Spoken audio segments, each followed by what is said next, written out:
네, 오늘 우리가 함께 볼 말씀은 창세기 49장 1절 말씀이 되겠습니다. 한 목소리로 같이 공독하겠습니다.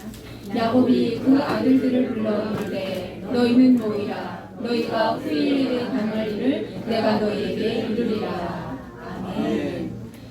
하나님 듣겠습니다. 우리에게 말씀하여 주시옵소서.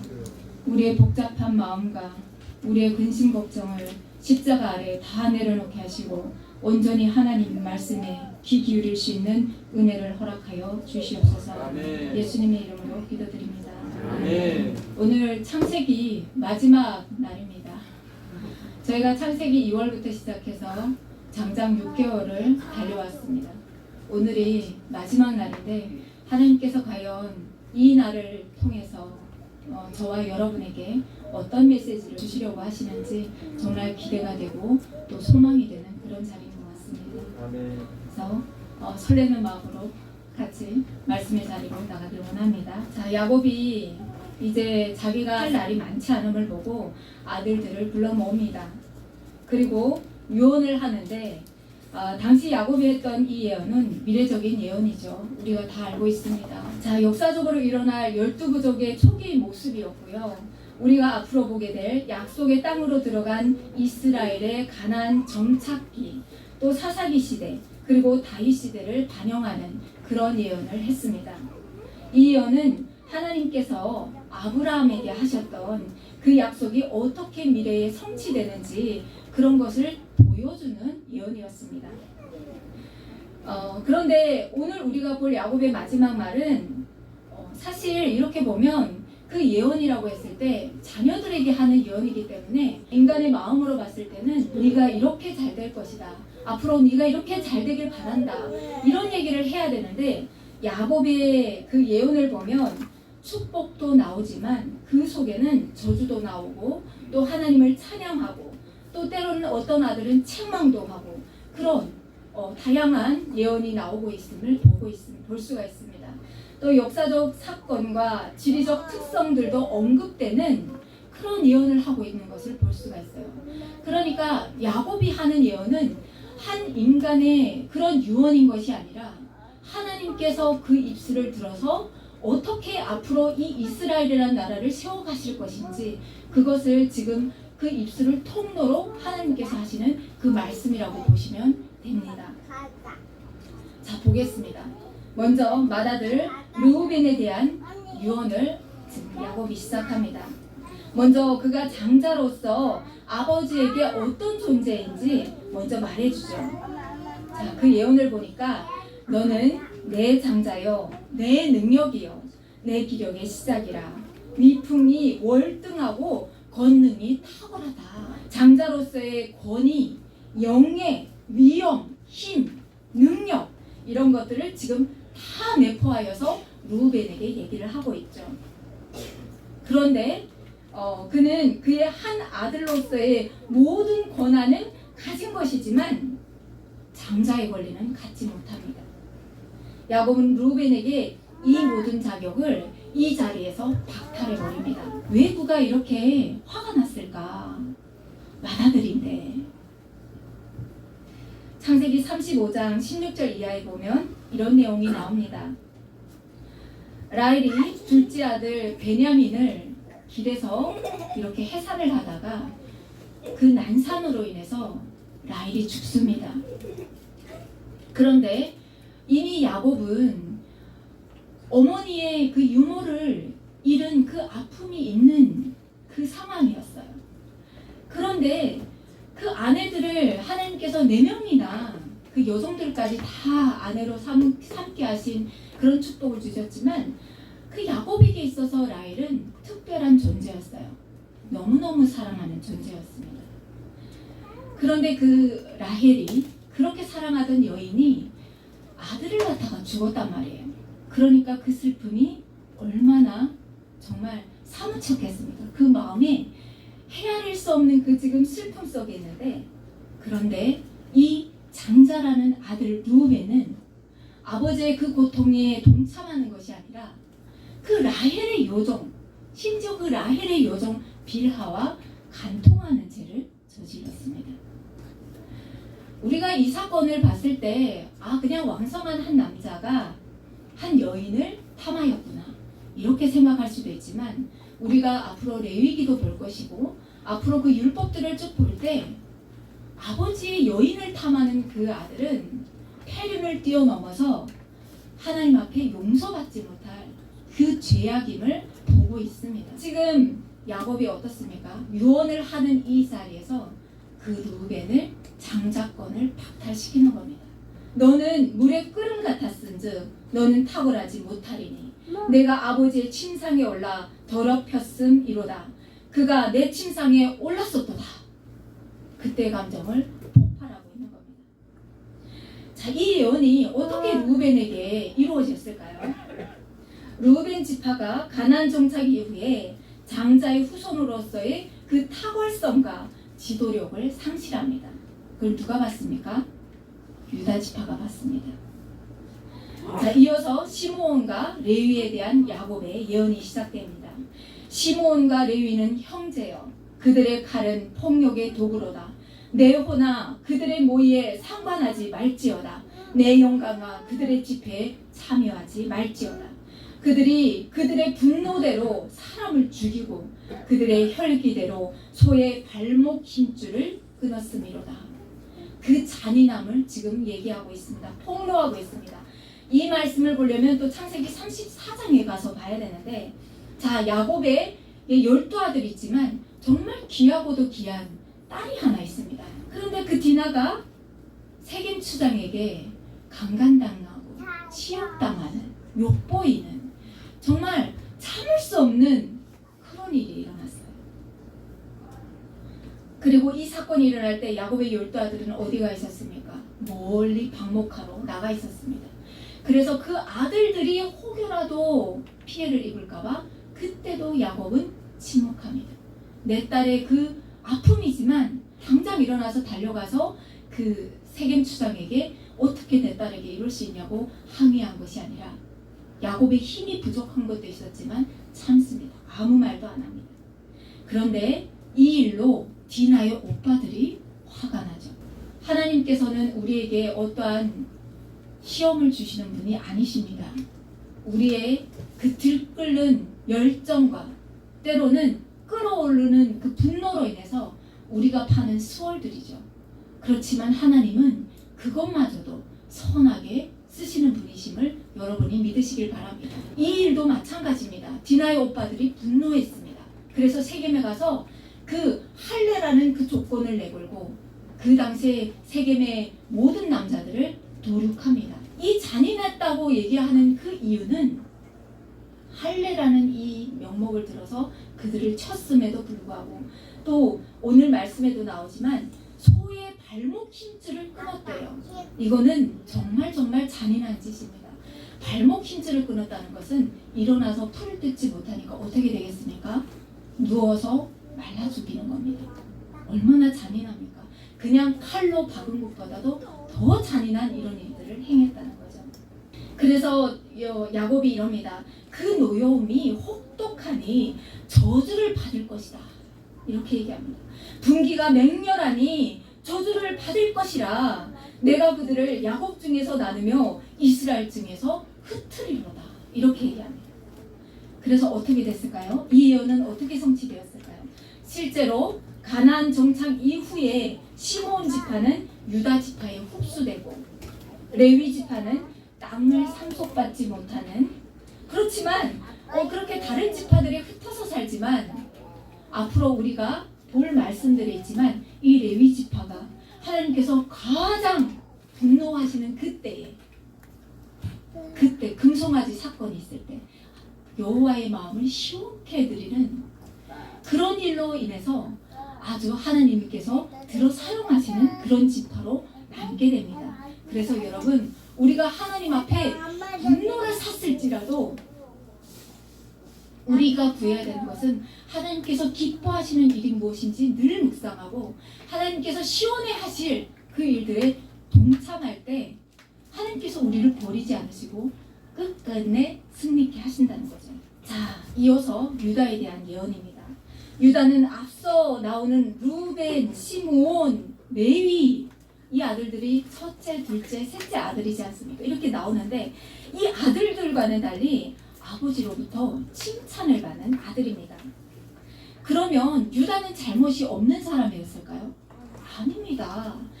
잘못을 해도 아주 이 아들도 하나님 앞에 용서받지 못할 잘못을 했습니다. 그 잘못이 무엇이었을까요? 자기의 동생 요셉을 은 20에 이방인에게 노예로 팔아넘기는 그 일에 선봉했었던 사람입니다.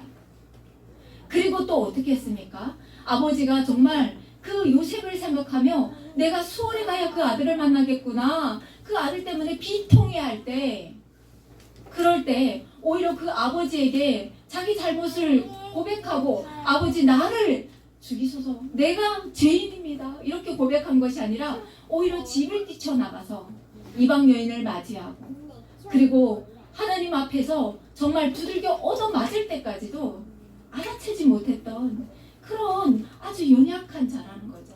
그런데 그런 유다가 하나님 앞에 지금 두루 사용되고 있다는 거예요. 과연 유다는 무슨 일을 했을까요? 이방 여인을 만나서 아버지의 품을 떠나서 정말 탕자와 같은 그런 삶을 살던 유다였어요. 그런데 그가 이방인 여인을 통해서 얻은 그 아들들이 어떻게 됩니까? 하나님 앞에 무슨 잘못인지는 몰라도 큰 아들도 악하다, 둘째 아들도 그 말씀에 복종하지 않아서 악하다 하면서 다 죽임을 당합니다. 그러면서 그 두 아들을 잃으면서 유다가 무엇을 느꼈을까요? 아버지의 그 자식을 잃은 아버지의 그 비통한 마음을 통감하게 됩니다. 그리고 또 어떻습니까? 그 셋째 아들을 그 다말에게, 자기 며느리에게 내어주어서 그 자손을 보게 해야 그 과부가 살아가지 않겠습니까?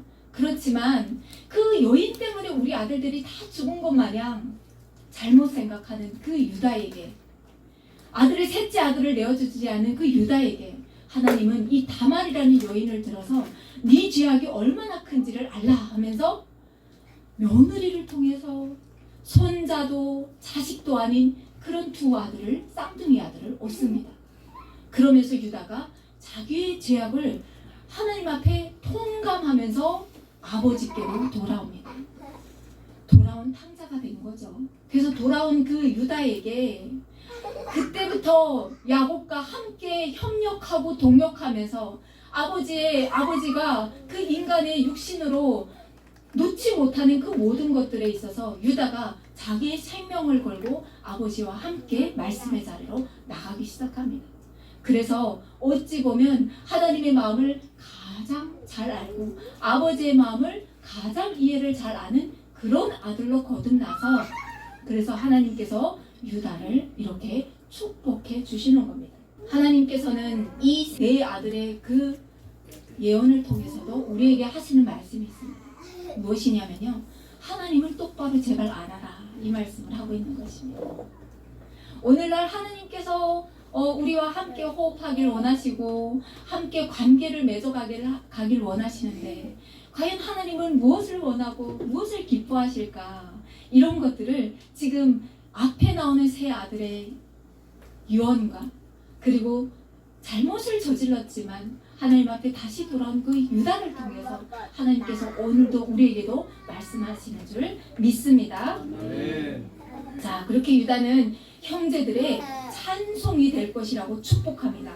유다는 원수의 목을 잡으며 또한 그의 형제들이 그 앞에 절할 것인데, 이것은 유다가 이스라엘 백성의 원수를 제거하는 탁월함으로 그 형제들에게 인정을 받는다는 거죠.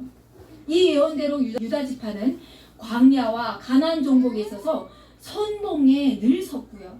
루벤이 상실한 장자의 특권인 위엄과 능력의 탁월함, 이런 것들을 유다에게 다 돌려지게 됩니다.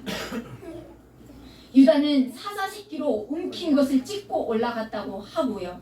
또 유다의 엎드리고 웅크림은 숫사자 같고 암사자 같으니 누구도 그를 범할 수가 없다고 예언하고 있습니다. 정글을 그려보시면 되는 거예요. 사자의 그 위험, 모기 사슬로 인해서 사자가 어떠한 연약한 그런 동물을 이렇게 물어뜯었다고 해도 그 위험 앞에 감히 덤비는 그런 짐승이 없는 거예요. 지금 그렇게 사자를 하나님께서 비유하시면서 말씀하시는 겁니다. 그런데 여기서 중요한 것은 왕권이 유다 지파로 온다는 거죠. 유다 지파. 주가 유다를 떠나지 아니하며 통치자의 지팡이가 그 발 사이에서 떠나지 아니하시기를 실로가 오기까지 이르리니 그에게 모든 백성이 복종하리로다.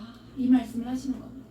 유다 지파를 통해서 메시아가 오실 것임을 지금 하나님께서 이 야곱의 입을 통해서 예언 선포하고 있는 것입니다. 그러니 유다는 어떻습니까? 그 모든 형제들 가운데서 가장 으뜸 가는 축복을 받은 그런 지파인 거죠.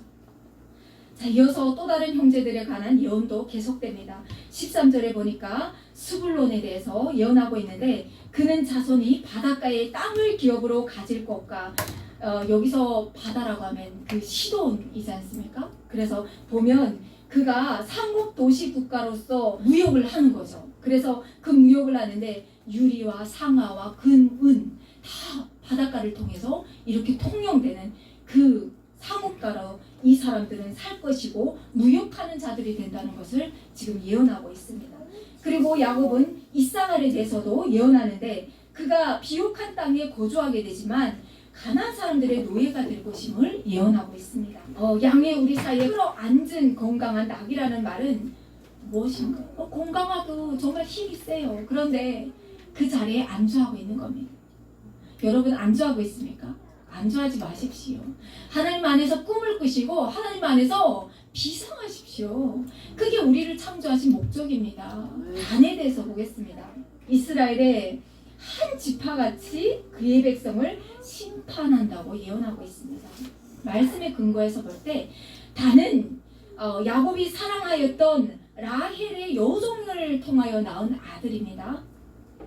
그런데 이 단지파를 통하여서 누가 왔을까요? 우리가 잘 아는 사사 삼손이 단지파의 후손입니다. 이스라엘을 그 블레셋의 압제로부터 구원하지 않습니까? 그런데 이 단지파가 굉장히 용맹하고 뭔가를 잘 해낼 것 같은데 진짜 신기한 것은 그 가나안 약속의 땅을 분배받을 때 그 약속의 땅에 들어가서 땅을 정복하지 못해요. 그리고 아모리 족속에게 쫓겨서 북쪽으로 이주해야 하는 그런 수치를 또 이렇게 같이 갖고 있는 그런 단지파입니다. 갓에 대해서는 또 말씀하시는 것이 군대 추격을 받으나 도리어 그 뒤를 추격한다고 예언하고 있습니다. 갓 지파는 요단강 동편에 거주하고 있습니다. 지리적 특성상 암몬, 아람 이런 그런 이웃들과 맨날 이렇게 전쟁을 해야 되는 그런 지파입니다. 갓 지파입니다. 갓 지파가 전쟁을 계속하는 그 내용들은 앞으로 이제 우리가 사사시대, 신명기 시대 이렇게 앞으로 쭉 가면서 우리가 역사서를 봐야 또 더 이해될 수 있는 부분입니다. 그러니까 이 말씀들이 계속 예언되고 있는 것은 이 예언이 그냥 한 길로 듣고 한 길로 흘러보내는 예언이 아니라 반드시 이루어질 것이고 반드시 실행될 그런 예언들이라는 거예요. 그러니까 이게 오늘날 우리가 함께 이 예언을 묵상할 때 우리도 한 성령 안에서 그 2000년 전이나 지금이나 한 성령 안에서 호흡하고 살아가는 우리에게도 동일한 메시지지만 우리는 이런 메시지는 아니지만 하나님께서 주시는 분명한 메시지가 있겠죠. 자, 아셀에 대한 예언입니다. 아셀에게서 나는 먹을 것은 기름진 것이라고 얘기합니다. 그가 왕의 수라상을 차리로다 라고 얘기하고 있습니다. 이 아셀 지파가 갈멜산 북쪽의 기름진 평야지대로 이렇게 이주하게 됩니다. 거주하게 됩니다. 그러니까 어떻게 될까요? 지리적인 위치 때문에 페니키아든가 무역도 하면서 또 그리고 아셀 지파가 생산하는 그 농산물이 외국으로 또 수출도 되는 거예요. 그러니까 어떤 일이 일어나겠습니까? 그 좋은 농산품이 왕의 수라상에 올라간다는 겁니다. 그래서 이 아셀이 그래서 나는 그 먹음직한 것들은 정말 기름진 것이다 라고 예언하고 있는 거죠. 자, 납달리는 노인 암사슴이며 아름다운 소리를 바란다 이렇게 얘기하고 있습니다. 레아와 그의 요정 실바와 라헬의 요정 비라에게서 나온 자녀들까지 이제 다 예언됐습니다. 자, 이제는 요셉과 베냐민입니다. 자, 요셉에 대한 예언은 우리가 생각할 때 요셉에게만 예언된 유언이구나 이렇게 보는 것이 아니라 요셉으로부터 야곱이 두 아들을 취하죠. 므낫세와 에브라임을 이렇게 취합니다. 그래서 요셉에게 내려진 이 축복의 기도는 에브라임과 므낫세에게 이어지는 축복의 기도입니다. 자, 그들이 왕성하게 뻗은 나뭇가지처럼 담을 넘듯이 풍요롭고 또 건강하게 성장할 것을 의미합니다. 그리고 그들을 확대하며 적개심을 가지고 공격하는 적들이 있을지라도 그들은 물리칠 수 있는 힘이 있다 이렇게 얘기합니다. 그런데 그 힘은 다른 데서 오는 것이 아니라 야곱의 전능자 이스라엘의 반석인 목자의 손을 힘입는 것이라고 얘기하고 있습니다. 지금 여호와의 축복이 요셉에게 임할 거야 이 말을 하고 있습니다. 그러니까 개인적으로 봐도 요셉은 아버지 야곱과 너무나도 특별한 사이인 거예요. 그러니까 사실은 이 인간적인 마음으로 본다고 하면 유다의 축복도 다 주고 싶은 그런 야곱의 마음이 아니었을까요? 그래서 이렇게 말합니다. 내 아버지 하나님께로 말미암나니 그가 너를 도우실 것이요 전능자로 말미암나니 그가 내게 복을 주실 것이라. 위로 하늘의 복과 아래로 깊은 샘의 복과 젖먹이는 복과 태의 복이로다 다 줍니다. 오늘날 우리가 살아갈 때 하늘 아래 땅 위에 사는 사람들은 하나님을 피해 살 수가 없습니다. 그런데 이 축복을 다 주는 것은 정말 너무나도 감사한 그 재앙으로부터 재난으로부터 잃었던 그 아들이지만 하나님께서 이미 세우셔서 이 이스라엘이란 나라를 세우시는 하나님께서 그 인간의 감사함과 하나님을 향한 그 감사함이 지금 다 함께 묻어나는 거예요. 내 아버지의 축복이 내 선조의 축복보다 나아서 영원한 산이 한없음같이 이 축복이 요셉의 머리로 돌아오며 그 형제 중 뛰어난 자의 종수리로 돌아오리라 라고 얘기합니다. 자, 그러면서 이제 남은 사람은 베냐민밖에 없습니다. 베냐민은 물어뜯는 일이어서 아침에는 빼앗은 것을 먹고 저녁에는 움킨 것을 나눈다 라고 예언합니다. 야곱에게 있어서 베냐민도 아주 특별한 아들이죠. 그런데 그 아들에게 이렇게 아리송한 말씀을 하는 유언을 남기는데 그 내용이 예사롭지가 않습니다. 왜냐면요, 베냐민 지파를 통해서 이스라엘의 첫 왕 사울이 나옵니다. 그 사울이 하나님 앞에 세워지는 그 시점은 하나님 앞에 굉장히 경건했던 사람이고 아주 겸손한 사람이었습니다. 그래서 어떻게 합니까? 이스라엘 민족이 그 이방 민족에게 업심을 여긴다고 할 때 어떻게 합니까? 갑자기 성령의 힘이 임하면서 소를 그냥 찢지 않습니까? 그러면서 이스라엘을 그 이방의 민족으로부터 구원하는 그런 사울이었다는 거예요. 그리고 우리가 잘 아는 에스더와 모르드게가 베냐민 지파입니다. 또 이방인에게 최초로 복음을 전한 사도 바울도 베냐민 지파입니다. 그러니까 베냐민 지파를 통해서 정말 위대한 인물들이 나왔음을 볼 수가 있습니다.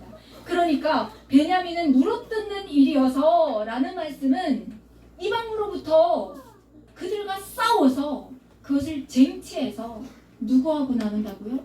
내 형제와 나누는 그런 베냐민 지파가 된다는 것을 얘기하고 있습니다. 자, 이렇게 야곱은 12아들의 분량대로 축복을 마친 후에 자기 아들들에게 죽기 직전 자신의 장사에 대해서 다시 한번 부탁을 합니다. 그 부탁을 누구에게 먼저 했습니까? 요셉에게 먼저 했었죠. 그런데 지금 그 12아들에게 다시 한번 하는 겁니다. 내가 내 조상들에게로 돌아가리니 나를 햇사람 에브론의 밭에 있는 굴에 우리 손주와 함께 장사하라. 이 굴은 가나안 땅 마므레 앞 막벨라 밭에 있는 것이라. 그러면서 아브라함이 돈 주고 샀어. 그러니까 뭡니까?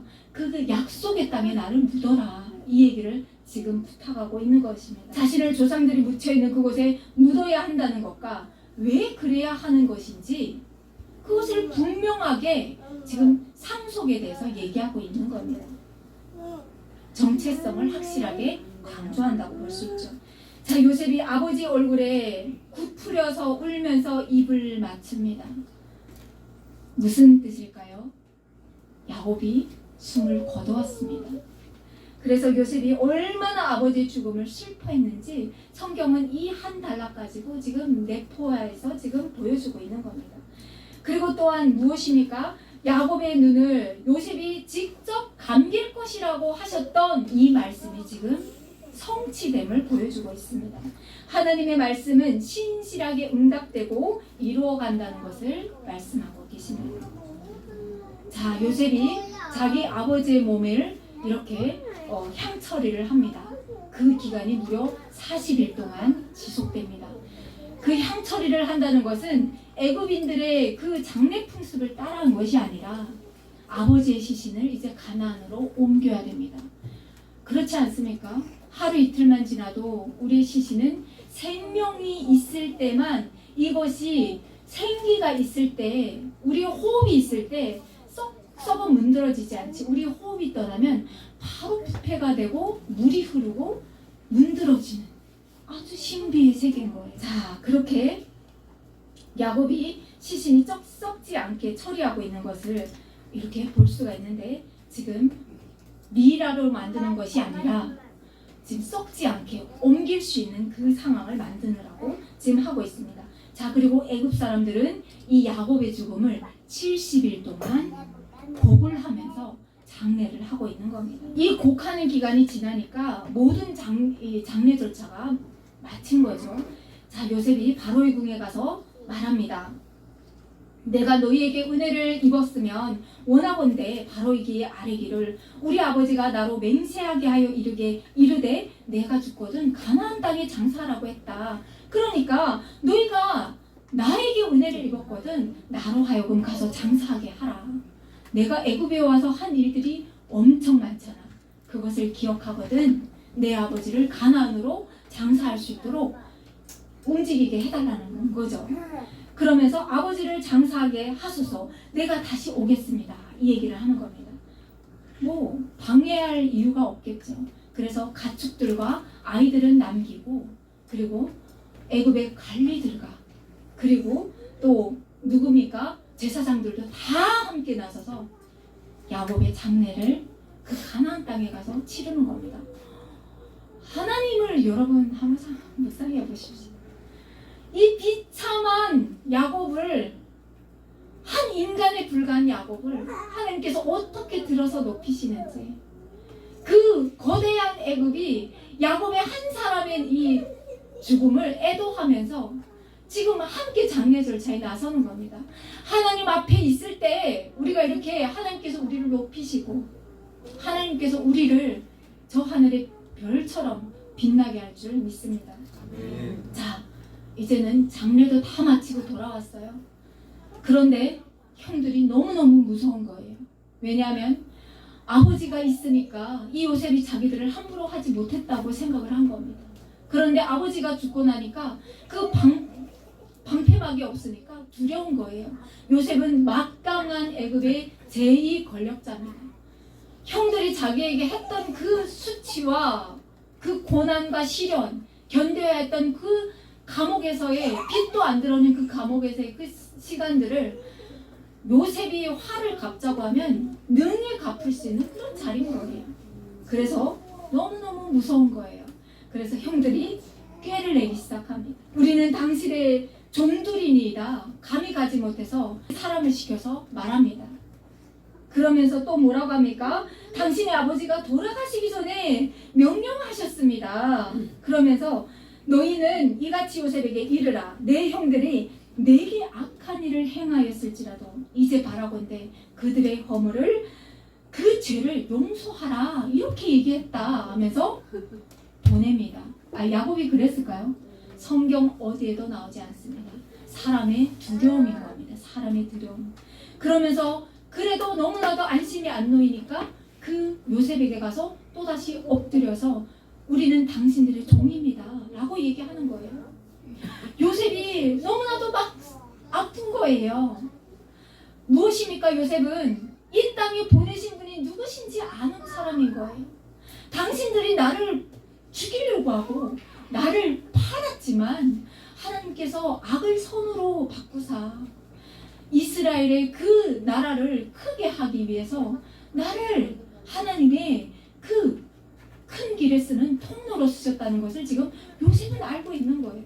그런데 형들은 보아내지 못하는 거예요. 그러니 그들이 얼마나 불쌍하고 그들이 얼마나 안타깝겠습니까? 그래서 이렇게 얘기합니다. 두려워하지 마소서. 내가 하나님을 대신하리까. 당신들은 나를 해하려 하였으나 하나님은 그것을 손으로 바꾸사 오늘과 같이 많은 백성의 생명을 구원하시려고 그랬습니다. 당신들은 두려워하지 마십시오. 그러면서 오히려 내가 당신들과 당신들의 자녀를 기르겠습니다. 이 얘기를 하는 겁니다. 그렇게 요셉은 그 약속을 또 신실하게 지키면서 그 형들과 그 자녀들에게 최선을 다해서 살았겠죠. 자, 그렇게 요셉의 나이가 110세가 되도록 그렇게 또 므낫세의 자손과 에브라임의 자손도 보면서 하나님 앞에서 향수를 누립니다. 그런데 너무나도 안타까운 것은 아브라함과 이삭과 야곱과 요셉의 이렇게 수명을 봤더니 요셉은 고생을 너무나도 많이 하고 그 마음고생 가운데 또 애굽의 제2인자로 올라서서 그 모든 나라를 통치하는 그 일에 너무 소진했는지는 모르겠지만 110세밖에 못 살고 하나님 앞으로 갑니다. 그러면서 요셉이 마지막 때 형들에게 말합니다. 나는 죽을 것이나 하나님이 당신들을 돌보실 것입니다. 당신들을 이 땅에서 인도하여 내사 아브라함과 이삭과 야곱에게 맹세하신 땅에 이르게 하실 것입니다. 이 말씀을 남겨주는 겁니다. 그러면서 하나님이 반드시 당신들을 돌보실 것인데 그때 그 약속의 땅으로 인도하실지언데 그때 내 고를 메고 나가주소서라고 간곡히 부탁하는 거예요.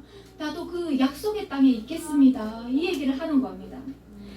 그렇게 맹세하고 110세에 눈을 감습니다.